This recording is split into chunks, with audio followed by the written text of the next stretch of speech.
So dalam package ni dia akan bagi ada 4 jenis untuk urut. So yang rata,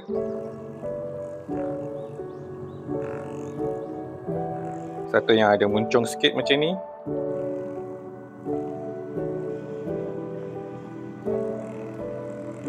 lepas tu yang ni yang paling best kalau korang guna urut, terutamanya belakang.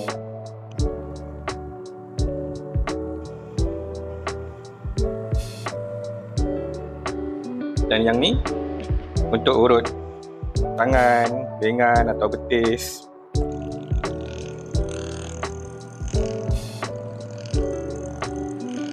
Jadi tunggu apa lagi? Dapatkan di beg kuning sekarang.